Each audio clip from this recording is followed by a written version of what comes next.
ఫోన్ల ట్యాపింగ్తో తనకు ఎలాంటి సంబంధం లేదని చెప్పారు మాజీ మంత్రి బీఆర్ఎస్ వర్కింగ్ ప్రెసిడెంట్ కేటీఆర్. ప్రభుత్వానికి చిత్తశుద్ధి ఉంటే 2004 నుంచి ఫోన్ ట్యాపింగ్ వ్యవహారంపై విచారణ జరపాలని డిమాండ్ చేశారు. లీకులతో ఎక్కువ రోజులు టైంపాస్ చేయలేరు అన్న కేటీఆర్ ఎన్నికల హామీలను నిలబెట్టుకోవాలని సూచించారు. దానం, కడియం నియోజకవర్గాల్లో ఉప ఎన్నికలు ఖాయమని చెప్పారు.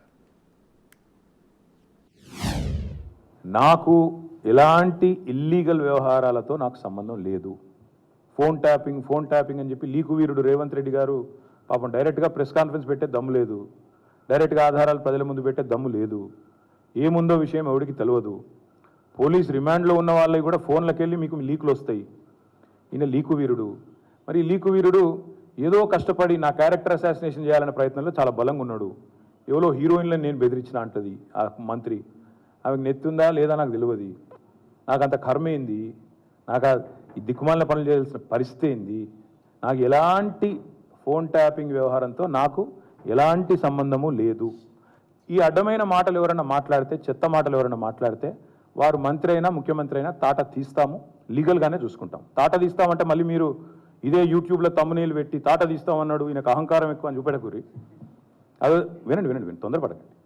తప్పకుండా లీగల్గానే ఎదుర్కొంటాం, న్యాయపరంగానే ఎదుర్కొంటాం. మాకు ఎవరిని బెదిరించాల్సిన అవసరం కానీ ఎవరిని ట్యాపింగ్ చేయాల్సిన అవసరం కానీ లేదు. ఆనాడు కిరణ్ కుమార్ రెడ్డి గారు 2011లో ముఖ్యమంత్రిగా ఉన్నప్పుడు మేము ఆరోపణలు చేయాల. కాంగ్రెస్ ఎంపీలు ఆనాడు ఈరోజు కాంగ్రెస్ ప్రభుత్వంలో మంత్రులుగా ఉన్నవాళ్ళు, ఎమ్మెల్యేలుగా ఉన్నవాళ్ళు, కోమటిరెడ్డి రాజగోపాల్ రెడ్డి, డాక్టర్ వివేక్, గడ్డం వివేక్, అదేవిధంగా పొన్నం ప్రభాకర్ గారు ఈరోజు మంత్రి. వీళ్ళు ముగ్గురు ఆనాడు ఆరోపణ చేసినారు.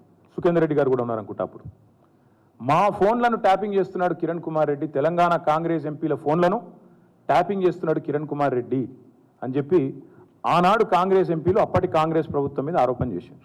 సరే, ఆ తర్వాత ముఖ్యమంత్రి గారు నేను చేయట్లేదు అన్నాడు, అది వేరే విషయం. నేను రేవంత్ రెడ్డి గారిని కూడా కోరుతా ఉన్నా, మీరు 2014 నుంచి ఎందుకు, అంతకుముందు మీ వాళ్ళే ఆరోపణ చేశారు కదా, 2004 నుంచి తీయండి. ఫోన్ ట్యాపింగ్ ఏమేమి జరిగింది, ఎక్కడెక్కడ జరిగింది, 2004 నుంచి ఏమేమి కుంభకోణాలు జరిగినాయి, లంబకోణాలు జరిగినాయి అన్నీ తీయండి. అధికారులు మారలేదు, ప్రభుత్వం మారింది, పార్టీ మారింది. ఇదే శివధర్ రెడ్డి ఈరోజు ఇంటెలిజెన్స్ డీజీ అనుకుంటే ఇప్పుడు ఆయన, ఆనాడు ఇంటెలిజెన్స్ ఐజీగా ఉన్నారు కేసీఆర్ గారి గవర్నమెంట్లో. ఈరోజు టీఎస్పీఎస్సీ చైర్మన్గా ఉన్న మహేందర్ రెడ్డి గారు ఆనాడు రాజశేఖర్ రెడ్డి గారి గవర్నమెంట్లో ఇంటెలిజెన్స్ ఐజీ, ఆ తర్వాత మా ప్రభుత్వంలో డీజీ, హైదరాబాద్ సిపి.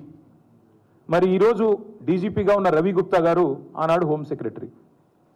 వీరందరూ కూడా మరి ఈరోజు మా మీద చేసే ఆరోపణలు కానీ, ఇష్టం వచ్చినట్టు ఇచ్చే లీకులు కానీ, మాట్లాడుతున్న మాటలు కానీ, ఆ రోజు అధికారుల ప్రమేయం నిజంగానే జరిగింది అనుకుంటే ఒక్క నిమిషం, ఈ అధికారులకు ఎవరికి తెలియదా, వారెవరు బాధ్యులు కాదు, ఒక కేసీఆర్ గారు మాత్రమే బాధ్యుడు అనే లైన్లో ఇవాళ ఏదైతే లీకులు ఇస్తున్నారో లీకు వీరుడు, నేను అడుగుతా ఉన్నా.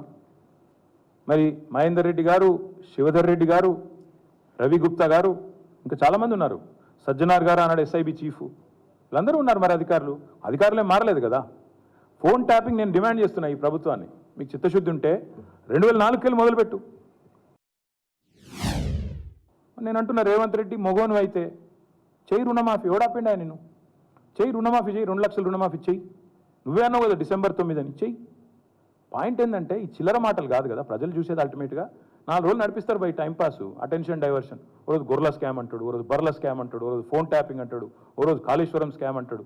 ఇవేనా ఇక అసలు పని లేదా? మంచిలు ఇచ్చేది లేదు, సాగునీరు ఇచ్చేది లేదు, పంటలు ఎండితే పట్టించుకునేది లేదు, రైతులకు రుణమాఫీ లేదు, కొత్త ఇన్వెస్ట్మెంట్లు రావు. ఇవేం చెప్పరు. ఇడికెళ్ళి కంపెనీలు పారిపోతుంటే మాట్లాడరు. ఇవేముండవు.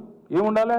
మమ్మల్ని అందరినీ రాష్ట్ర ప్రజలను పిచ్చోళ్ళని చేసి వీళ్ళు పోతురట, వాళ్ళు పోతురట, వీళ్ళు జంపట, వాళ్ళు జంపట, వాళ్ళు చెప్పుడు మీరు రాసుడు. బాగుందా? మార్చ్ 18 నాడు మా శాసనసభ్యులు అందరూ కూడా పోయి దానం నాగేందర్ గారిని డిస్క్వాలిఫై చేయాలని స్పీకర్ గారిని కలిసాం మార్చ్ 18 నాడు.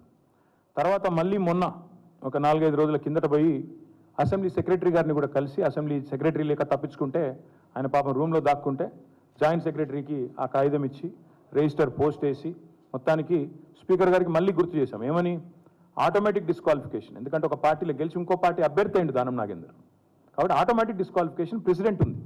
ఇదివరకు భూపతి రెడ్డి అని ఒక ఎమ్మెల్సీ ఉండేది నిజామాబాద్లో, ఆయన ఇట్లే కాంగ్రెస్ అభ్యర్థిగా పోటీ చేయగానే ఆటోమేటిక్గా బీఫామ్ తీసుకోగానే డిస్క్వాలిఫై చేసినారు. తర్వాత కోర్టుకు పోతే కోర్టు కూడా ఇది కరెక్ట్ అని చెప్పింది. అందుకే మేము స్పీకర్ గారికి మనం పంపించినాం, మీరు వెంటనే చేయండి అని. స్పీకర్ గారికి కూడా ఈ ఆదివారం దాకా సమయం ఇస్తున్నాం. మీరు తెలుసండి, ఈ ఆదివారం లోపల, ఈ వీక్లో తేల్చండి. తేల్చకపోతే ఖచ్చితంగా హైకోర్టుకు పోతాం, తప్పకుండా అవసరమైతే సుప్రీంకోర్టు దాకా పోతాం. ఎందుకంటే ఇది కోర్టు తీర్పు, మాది కాదు. 1000% దానం నాగేందర్ గారు, అదేవిధంగా కడియం శ్రీహరి గారు ఇద్దరు పదవులు ఊస్తవుతాయి. ఉప ఎన్నిక వస్తుంది, న్యాయ పోరాటం చేస్తాము. ఈ ఆదివారం దాకా స్పీకర్ గారికి మేము కూడా మా పార్టీ తరఫున గడువిస్తాం. 100 రోజుల సమయాన్ని వృధా చేసినందుకు ఈ ముఖ్యమంత్రికి, ఈ ప్రభుత్వానికి ఏం జరిమానా వేయాలో ప్రజలు ఆలోచించాలని చెప్పి నేను విజ్ఞప్తి చేస్తా ఉన్నా. అందుకే మళ్ళీ అంటా ఉన్నా, ఇది కాంగ్రెస్ తెచ్చిన కరువు తప్ప కాలం తెచ్చిన కరువు ఎంత మాత్రం కానే కాదు. ముమ్మాటికి ఇది రాష్ట్ర ప్రజలందరూ కూడా ఆలోచించవలసిన సందర్భం.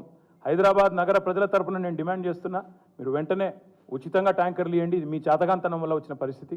ప్లస్ వెంటనే ప్రాజెక్టుల గేట్లు ఎత్తండి, సింగూరులోంచి నీళ్లు తెండి, ఉస్మాన్ సాగర్ వాడండి, హిమాయత్ సాగర్ వాడండి. అదేవిధంగా కాళేశ్వరంలో ఆల్రెడీ పంపులు ఆన్ చేసినారు. మీరు నిన్న మొన్నటిదాకా కొట్టుకుపోయిందన్నారు, ఇప్పుడేమో పంపులు ఆన్ చేసినారు. కొండపోచమ్మ నింపండి, మల్లన్న సాగర్ నింపండి. హైదరాబాద్ ప్రజల గొంతు, అదేవిధంగా రాష్ట్ర ప్రజల గొంతు ఈ ఎండాకాలంలో మరి తప్పకుండా మీరు క్షమాపణ చెప్పి మరి వారి గొంతును ఎండకుండా చూసుకోవాలని చెప్పి కూడా రాష్ట్ర ప్రభుత్వాన్ని డిమాండ్ చేస్తూ, మా నగర ప్రజల తరపున కూడా రాష్ట్ర ప్రభుత్వం యొక్క దుర్నీతిని ఎండగట్టే విషయంలో మేము కూడా చూస్తున్నాం. అవసరమైతే జలమండలి దగ్గర కూడా ధర్నాలు పెడతాం. ఆనాడు కేసీఆర్ గారు 20,000 లీటర్ల వరకు ఉచిత నీళ్ళు ఇచ్చాం. 20,000 లీటర్ల వరకు 12 లక్షల కుటుంబాలకు ఉచితంగా నీళ్ళు ఇచ్చిన ఘనత హైదరాబాద్లో మాది. ఇలా ఈ ముఖ్యమంత్రిని అడుగుతా ఉన్నా నేను, ఇప్పుడు ఈ ట్యాంకర్లకు నువ్వు బిల్లు కడతావా, నీ ప్రభుత్వం కడుతుందా, హెచ్ఎండబ్ల్యూఎస్ఎస్బీ కడుతుందా? సిగ్గు లేకుండా చెప్తున్నావే 12 గంటల ట్యాంకర్ ఇస్తున్నాను. ఎక్కడ కూడా 12 గంటల లోపల వస్తలేదు ట్యాంకర్. 3-4 వారం రోజులు, 3-4 రోజులు లేదా వారం రోజులకు ట్యాంకర్ బుక్ చేసిన తర్వాత నీళ్ళు వచ్చేది. వాస్తవం ఏంది అంటే, మరి ఈ నువ్వు ఫ్రీ వాటర్ అన్నాం కదా, ఫ్రీ వాటర్ ఈ ట్యాంకర్లు ఫ్రీగా ఇవి. మొత్తం నగరంలోని ప్రజలందరికీ నీ చేతగాంతనం వల్ల, నీ నిర్వాకం వల్ల ఏదైతే ఇబ్బంది జరుగుతున్నదో ట్యాంకర్లు ఫ్రీగా ఇవ్వాలని చెప్పి నేను డిమాండ్ చేస్తా ఉన్నా.